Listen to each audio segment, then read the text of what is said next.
Dijen Pajak tersangkut kasus penganiayaan dan suka pamer harta. Nama Andi Pramono viral di media sosial.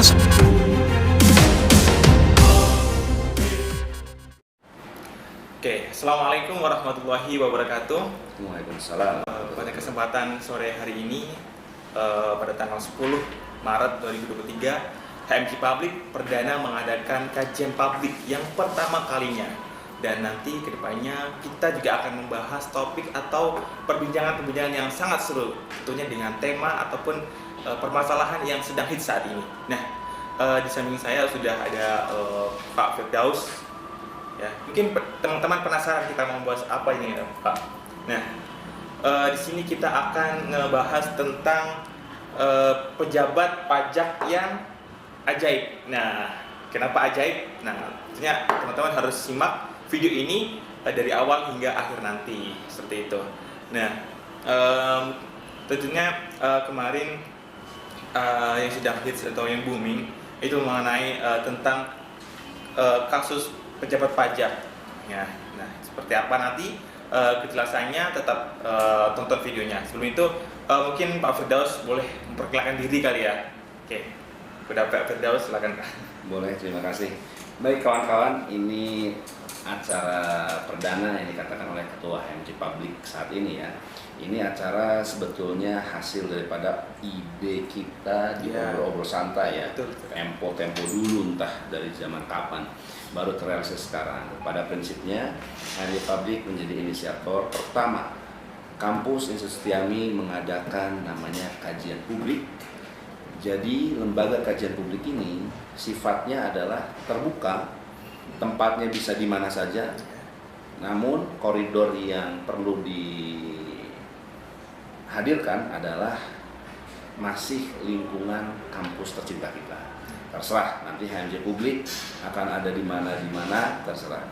Yang pasti kajian ini akan diadakan rutin. Ya, berada Tegar, jadi weekly activity. Jadi ini adalah kontribusi HMJ Publik terhadap lembaga. Apa sih kontribusinya? Kontribusinya adalah seperti ini. Dan kajian perdana ini sebetulnya ini sifatnya hanya untuk menjadi pemancing aja. Kedepannya nggak mesti dosen, nggak mesti seseorang yang sifatnya bukan dari kalian. Artinya boleh dari BEM, dari DPM, dari MPM atau dari ormawa lainnya. Silahkan jam sore di hari Jumat di akhir pekan, HMJ Publik menjadi inisiator, adakan acara kajian ini di mana saja, terserah, bebas, ya. Dan jangan terpaku terhadap audiens berapapun yang hadir, hidupkan acara itu, karena lebih penting esensinya, substansinya, seperti itu, ya. Jadi kawan-kawan, untuk sore ini sebagai perdana kita akan bahas yang Tegar katakan tadi, pegawai pajak yang ajaib. Nah, ini sebagai pemancing aja. Lebih kepada pertanyaan-pertanyaan terbuka, nanti kawan-kawan sendiri yang boleh menafsirkan atau menjabarkan dari penjelasan singkat kita berdua tentunya. Jadi ini tidak searah, tidak dari saya sendiri. Jadi kalau tadi diminta perkenalan, baru sekarang perkenalan. Saya Firdaus Suwarta, mengambil magister Administrasi Publik di Institut Setiami, kampus tercinta kita, dan di sini home base saya sebagai dosen hospitality dan pariwisata. Berdasarkan pengalaman sebelum masuk dunia akademisi, saya hampir sekian tahun itu memang di dunia pariwisata, baik itu di perhotelan maupun di travel agency seperti itu.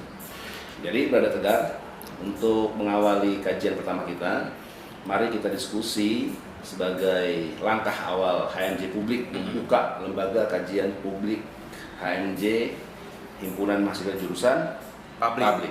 Ya. Jadi kawan-kawan, mengingat kejadian akhir-akhir ini, pejabat-pejabat publik di bidang pajak tentunya ya, di Departemen Pajak ini sudah menjadi momok yang mengkhawatirkan, meresahkan. Kenapa saya bilang seperti itu? Karena sejatinya pegawai pajak ini kan yang konsentrasi penuh terhadap siapa saja warga negara Indonesia yang memiliki income source daripada hasil jeripayah mereka, baik sebagai pekerja maupun pebisnis, 100% dibuat disiplin untuk bayar pajak. Artinya pajak ini adalah sifatnya untuk membangun negeri tercinta kita. Namun alangkah ironisnya, pegawai pajak yang notabene adalah sebagai aparatur sipil negara memiliki sesuatu yang sangat bombastis, yang secara kalkulasi itu tidak masuk. Anggaran yang mereka dapat, artinya anggaran di sini adalah income, salary yang didapat oleh pegawai pajak yang notabene adalah PNS atau ASN. Tapi dengan kenyataan yang bisa kita lihat di akhir-akhir masa ini sungguh ajaib. So, ajaib di sini adalah, silakan kawan-kawan tafsirkan sendiri dan lihat sendiri faktanya. Hanya saja saya ingin melempar satu bola. Bolanya adalah, masih layakkah rakyat Indonesia membayar pajak? Jadi Tegar, ini sebagai pertanyaan satu-satunya di kajian sore ini, masih layakkah rakyat Indonesia membayar pajak? Jadi ini bisa menjadi kajian berikutnya, siapa yang diundang ataupun dari BIM pun, masih layakkah? Ini berkesinambungan nih. Jadi masih layakkah? Saya kasih lagi sebagai deskripsinya. Kenapa ada pertanyaan seperti itu? Karena di saat rakyat semuanya 100% membayar dengan penuh kepatuhan, tetapi ada indikasi penyelewengan dalam penggunaan dana pajak, atau sebagian orang yang tidak 100% membayar pajaknya dengan betul. Ada apa antara mereka dan dirinya? Dirinya yaitu dia pegawai pajak yang ajaib. Sebenarnya kasus ini kan terbongkar dengan tidak sengaja, mungkin berawal dari kisah asmara remaja ya, yang kemudian merembet ke ayahnya yang kebetulan adalah pegawai pajak di eselon 3 di Direktorat Jenderal Pajak. Nah, sebenarnya ini juga bukan merupakan kasus pertama kalinya di Kementerian Keuangan ya, untuk kasus pejabat seperti ini. Contoh misal kasus Gayus Tambunan. Nah, itu merupakan sebuah contoh ataupun bisa menjadi bahan evaluasi bagi khususnya pemerintah di negara kita gitu. Jadi masyarakat semakin kesini malah semakin tidak mempercayai akan kebijakan publik ataupun pelayanan publik yang diberikan oleh pemerintah gitu. Nah, dan akhir-akhirnya muncul statement yang menyerukan bahwasanya stop bayar pajak. Nah, gimana itu kalau sampai benar-benar terjadi? Karena pajak merupakan salah satu pemasukan yang terbesar di negara kita. Ya, bagaimana fungsi dari pajak, fungsi anggaran untuk mengatur sistem ekonomi dan kemaslahatan masyarakat kita itu bersumber dari pajak. Dimana kalau dari ulah-ulah pejabat kita yang tidak bertanggung jawab ini mengakibatkan masyarakat enggan untuk membayar pajak. Nah, ini yang perlu dievaluasi bagi pemerintah pusat ke depannya. Nah, gitu. Saya juga khususnya mahasiswa juga sangat mengkritisi akan hal ini, karena kita sebagai mahasiswa tentunya jangan membiarkan hal ini didiamkan gitu.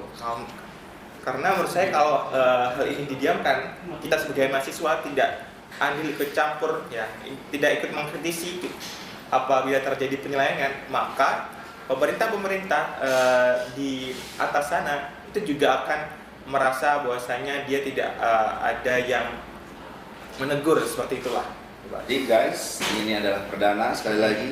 Jadi kajian tidak langsung masuk pada substansi pendalaman pembicaraan bagaimana itu. Ini adalah pemancing pertama. Dengan ada tugas spesial buat Tegar selaku Ketua HMJ Publik, masih patutkah atau masih layakkah rakyat di negeri tercinta kita ini membayar pajak? So, Tegar silahkan ada waktu sebelum next event next week, cari siapa sumber yang akan menuntaskan pertanyaan di awal tadi.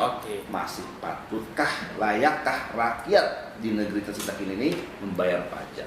Jadi pemancingnya seperti tadi, ada rakyat yang betul-betul bekerja, bahkan mungkin ada yang di bawah UMR di tempat mereka masing-masing 100% penuh kepatuhan membayar pajak, namun sebagian orang ada yang memanipulasi pembayaran pajaknya sehingga membuat oknum pegawai pajak ada diskusi tersendiri dengan orang yang ingin memainkan pembayaran pajak tidak 100% jujur.